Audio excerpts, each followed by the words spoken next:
Hi, Jessica. My name is Lindsay. I always like to just introduce myself in case you don't recognize me. I know that we don't always all watch the same videos or the same response videos, so I think it's always nice just to kind of have a face to the name. I really enjoyed watching your video and what you had to say about Latin Americans. Um, I enjoyed that you brought up the fact that the stereotype still exists today that they are illegal immigrants, even though some of them could be second or third generation American citizens, and that some of them could be as the same hometown from you. I appreciate that you talked about that Latin Americans still face discrimination based on their appearance, and they are still dealing with microaggressions, such as people asking them where they are really from. Something that I found that was really intriguing to me was that there is no direct translation for the word counselor in Spanish. My boyfriend is actually, he's half Spanish. His dad is a Mexican, and then his mother is white. So it's like his dad's from Mexico City, and surprisingly, my boyfriend does not speak Spanish, but his dad does.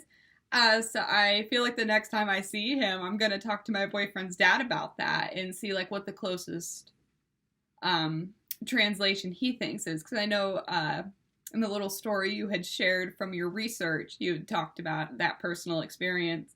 But I just thought that was really fascinating. So I kind of wanna ask, someone whose first language is Spanish, how they would translate counselor. So in our textbook, Hayes and Erford 2022, Latin Americans are faced with overcoming barriers in various social systems, including the workforce in school settings. Nearly 40% reported experiencing discrimination in 2017. And again, that was from Hayes and Erford 2022. And I guess this is just me being naive, but I am just so blown away that in 2025, discrimination is still at such a high percentage for these minority groups.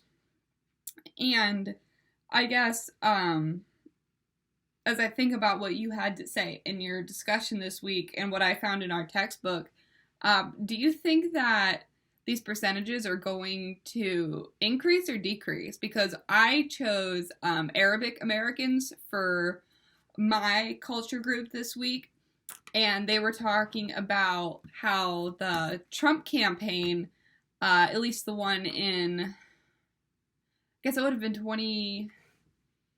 it was the first one, not the most recent one. I'm sorry. I'm not very political. I don't keep up on all of that. But it said that when Trump introduced the executive order for the Muslim ban, that discrimination rates kind of skyrocketed, and it was saying that the Trump's presidential campaign was kind of a catalyst. So I wonder if Latin Americans, if they'll experience kind of an increase, such as the Arabic Americans did, again with Trump being in office. I hope that's not too political of a question. Maybe if you watch my video, you'll kind of get a little more where I'm coming from, but I guess I'm just interested on your opinion on that. But I enjoyed watching your video and hearing what you had to say, and thank you. I hope you have a great rest of your day.